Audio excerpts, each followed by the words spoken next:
Genèse, jour 1. Introduction générale au livre de la Genèse. Le livre des origines et des promesses divines. Le mot « Genèse » veut dire « origine » ou « commencement ». Le livre de la Genèse raconte d'abord les commencements du monde et de l'humanité, des chapitres 1 à 11. Ces récits de commencement ont pour but de montrer à la fois ce que Dieu veut pour le monde et ce qui ne va pas dans le monde. Le livre de la Genèse raconte ensuite les commencements du peuple d'Israël en racontant l'histoire de ses grands ancêtres, des chapitres 12 à 50. Première section. Genèse, chapitres 1 à 11. Au début du livre de la Genèse, deux récits présentent ce que Dieu veut pour le monde et les êtres humains qu'il a créés. Le premier récit, au chapitre 1, affirme que tout ce que Dieu a fait est bon. Le deuxième récit, au chapitre 2 à 3, concerne des problèmes que l'humanité rencontre. Les relations entre les êtres humains et Dieu sont difficiles. Les relations des êtres humains entre eux, ainsi qu'avec la terre et les animaux, ne sont pas faciles non plus. Voilà ce que montre l'histoire du jardin préparé par Dieu en Éden. L'homme et la femme n'acceptent pas que Dieu impose une limite à ce qu'ils ont le droit de faire. Ils ne comprennent pas que c'est pour leur bien. Alors, ils doivent quitter le jardin. Les récits suivants montrent les malheurs qui arrivent quand les êtres humains refusent des limites à leur liberté. Ils ont du mal à accepter les autres, comme le montre l'histoire de Caïn, qui tue Abel, au chapitre 4. Leur violence met en danger la terre tout entière. C'est le sens du récit de la grande inondation, des chapitres 6 à 9. Les êtres humains ont le désir de supprimer les différences entre eux et d'atteindre Dieu par eux-mêmes. Voilà ce que montre le récit de la construction de la tour à Babel au chapitre 11. La fin de tous ces récits indique comment Dieu protège la vie et la rend possible. Entre ces récits, des listes de personnes décrivent la suite des générations. Les êtres humains remplissent la terre et des peuples divers se forment. Deuxième section. Genèse, chapitres 12 à 50. Ces chapitres racontent comment Dieu choisit des êtres humains, comment il se fait connaître à eux, comment il établit son alliance avec eux. Abraham, du chapitre 12, verset 1, au chapitre 25, verset 18. Son fils Isaac et son petit-fils Jacob, du chapitre 25, verset 19, au chapitre 36, verset 43, sont présentés comme les ancêtres du peuple d'Israël. Les 12 fils de Jacob donneront naissance aux 12 tribus d'Israël. Parmi ses fils, Joseph a une place particulière, et sa vie est racontée longuement, du chapitre 37, verset 1, au chapitre 50, verset 26. L'histoire des ancêtres raconte les difficultés rencontrées par les premiers groupes humains. Ils luttent entre eux pour obtenir des femmes, de la terre à cultiver, de l'eau pour les troupeaux. Chacun veut pouvoir vivre et recevoir la bénédiction de Dieu. Ces grands ancêtres ne sont pas installés sur un territoire. Ils voyagent entre la Mésopotamie et l'Égypte en passant par le pays de Canaan. Après avoir choisi Abraham, Dieu va choisir un peuple et faire alliance avec lui. Le livre de la Genèse, en particulier les chapitres 1 à 11, situe cette alliance dans le cadre plus large des relations entre Dieu et tous les peuples. La Genèse est le premier livre de la Sainte Bible et la porte d'entrée de toute la révélation divine. Son nom signifie « origine », « commencement » ou « naissance ». Sous l'inspiration de l'Esprit Saint, ce livre nous conduit aux sources de l'histoire du monde, de l'humanité, du péché, de l'alliance et du salut. Pour la tradition catholique, la Genèse n'est pas seulement un récit du passé. Elle est une révélation vivante qui éclaire le présent et annonce déjà Jésus-Christ. Comme l'enseigne l'Église, l'Ancien Testament prépare le Nouveau et le Nouveau Testament accomplit l'Ancien. Ainsi, dès les premières pages de la Genèse, nous découvrons les fondements du plan de salut qui atteindra sa plénitude en Jésus-Christ. La Genèse nous révèle d'abord Dieu comme créateur. Le monde n'est pas le fruit du hasard, mais l'œuvre d'un Dieu infiniment sage, puissant et bon. L'homme et la femme sont créés à son image et appelés à vivre dans une relation d'amour avec lui. Mais la Genèse nous montre aussi la tragédie du péché. Avec Adam et Ève, l'humanité se détourne de Dieu. Le péché, la souffrance et la mort entrent dans le monde. Pourtant, dès ce moment, Dieu manifeste sa miséricorde. Au milieu même de la chute apparaît déjà la première annonce du Sauveur à venir. À travers les récits de Noé, d'Abraham, d'Isaac, de Jacob et de Joseph, nous découvrons un Dieu qui ne cesse de rechercher l'homme, de conclure des alliances et de préparer son salut. Chaque patriarche devient un témoin de la fidélité divine.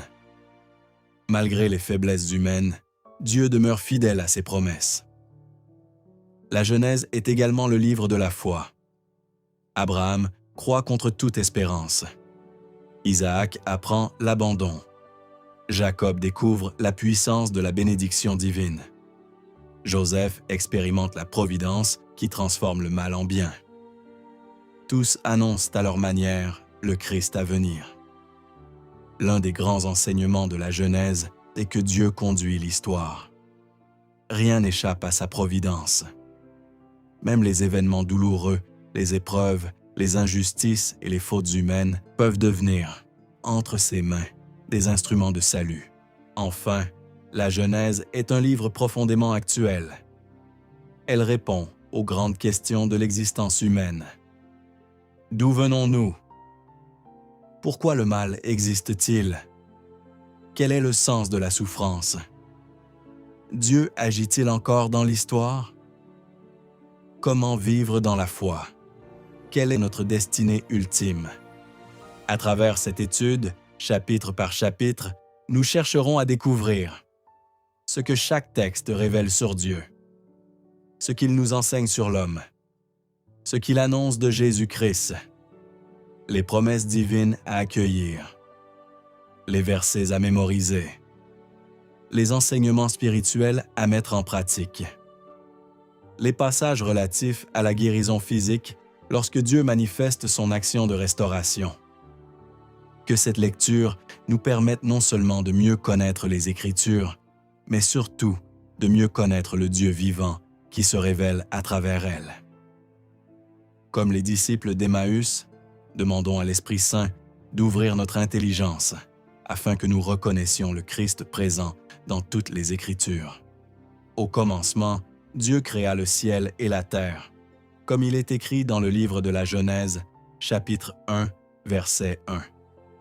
Et depuis ce commencement jusqu'à aujourd'hui, Dieu poursuit inlassablement son œuvre de salut.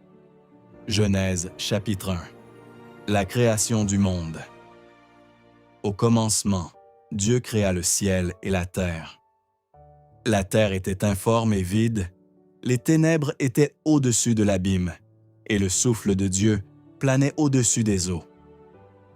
Dieu dit, « Que la lumière soit », et la lumière fut. Dieu vit que la lumière était bonne, et Dieu sépara la lumière des ténèbres. Dieu appela la lumière jour, il appela les ténèbres nuit. Il y eut un soir, il y eut un matin, premier jour. Et Dieu dit qu'il y ait un firmament au milieu des eaux, et qu'il sépare les eaux. Dieu fit le firmament. Il sépara les eaux qui sont au-dessous du firmament et les eaux qui sont au-dessus. Et ce fut ainsi. Dieu appela le firmament ciel. Il y eut un soir, il y eut un matin, deuxième jour. Et Dieu dit, « Les eaux qui sont au-dessous du ciel, qu'elles se rassemblent en un seul lieu, et que paraisse la terre ferme. » Et ce fut ainsi. Dieu appela la terre ferme, terre, et il appela la masse des eaux, mer. Et Dieu vit que cela était bon.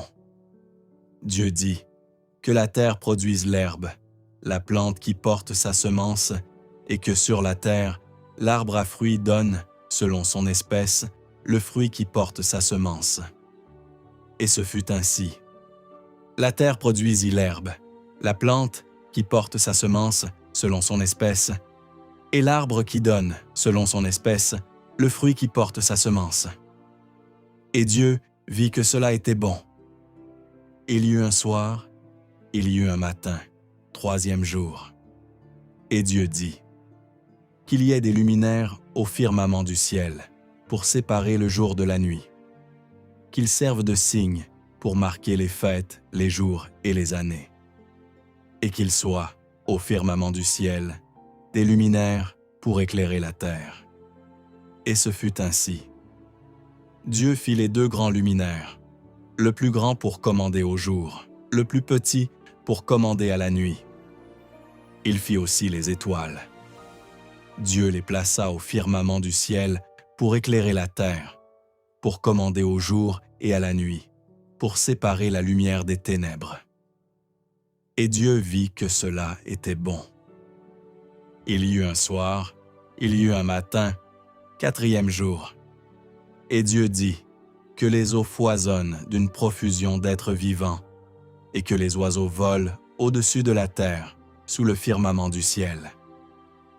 Dieu créa, selon leur espèce, les grands monstres marins, tous les êtres vivants qui vont et viennent et foisonnent dans les eaux, et aussi, selon leur espèce, tous les oiseaux qui volent.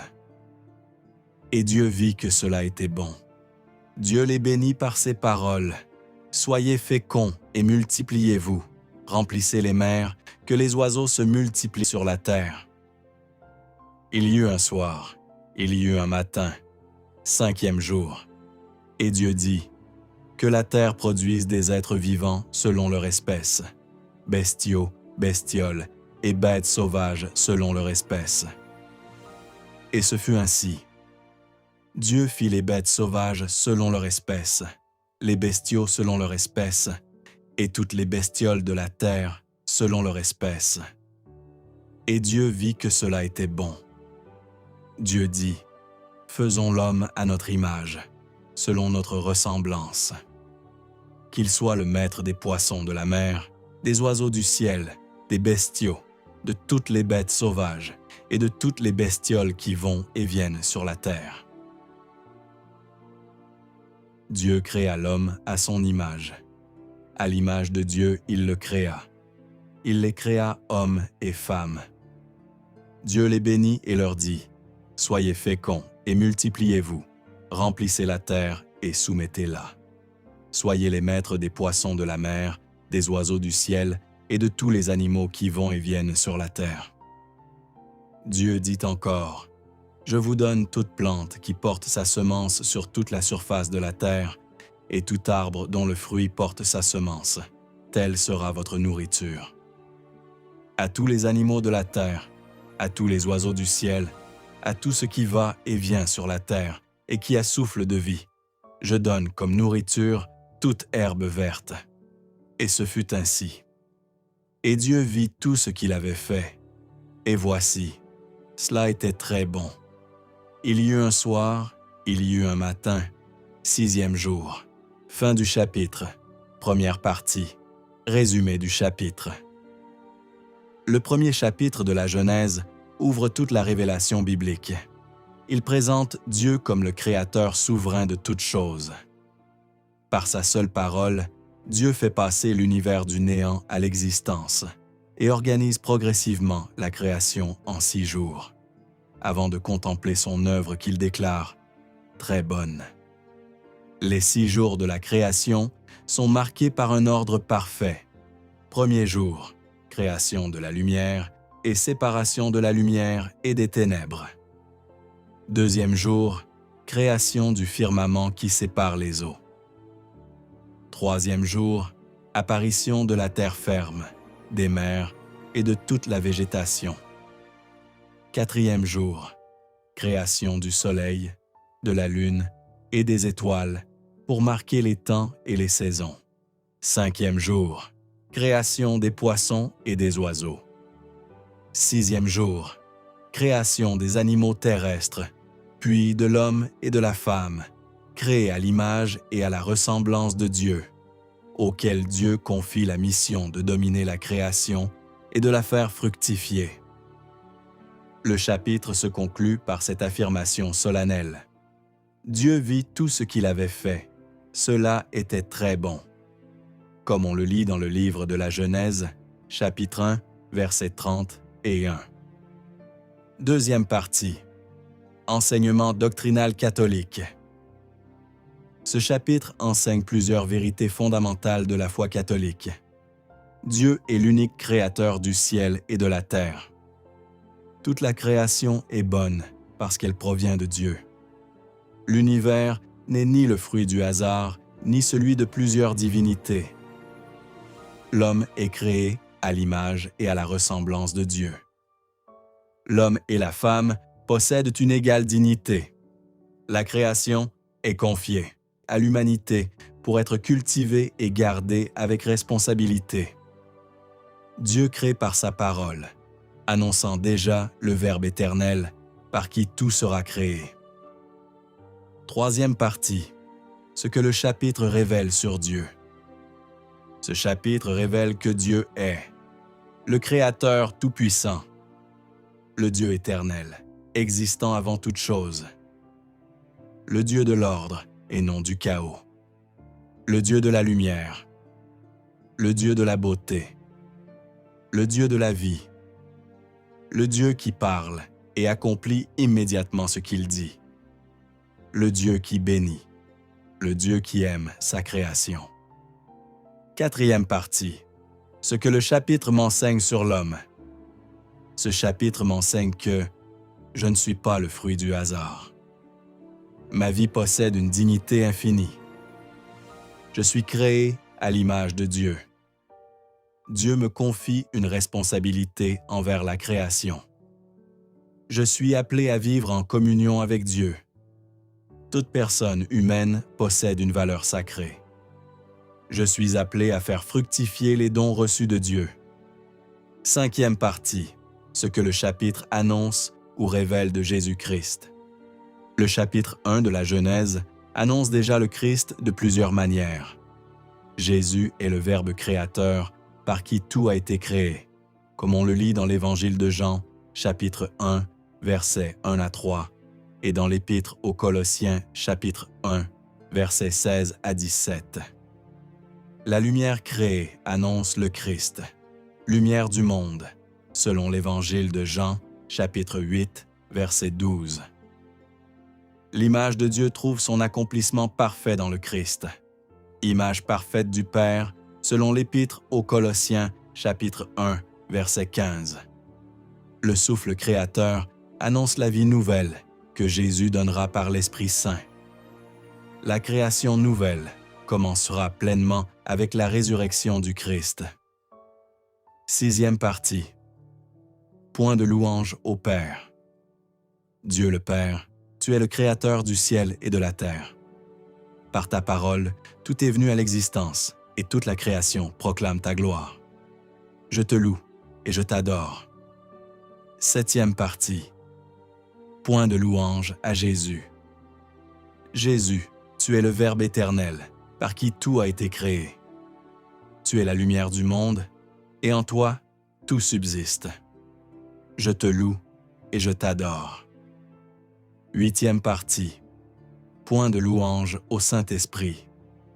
Esprit Saint, toi qui planais sur les eaux au commencement de la création, tu continues de renouveler la face de la terre et de donner la vie. Je te loue et je t'adore. Neuvième partie. Verset incontournable. Livre de la Genèse, chapitre 1, verset 27. Dieu créa l'homme à son image.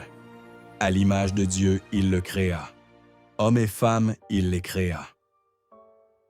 Pourquoi ce verset est-il fondamental? Parce qu'il révèle la dignité incomparable de toute personne humaine.